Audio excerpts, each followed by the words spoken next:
правя видео и трябва да говоря 2 минути нещо. Няма се да започва говоря. Да се вижда гардероба ми.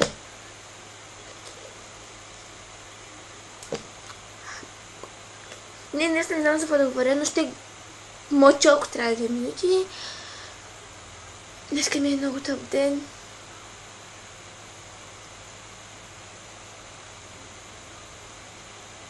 Никога не пробвайте канела. Защото след видео пробвах още и не беше много вкусно, както очаквах.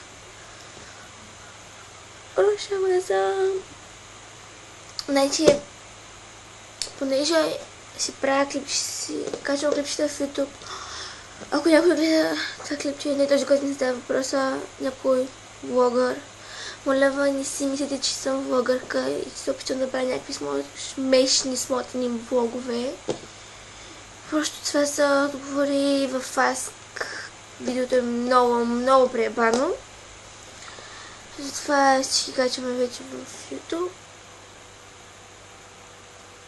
О, стана 1 минута и 20 секунди. Мерси за мега яката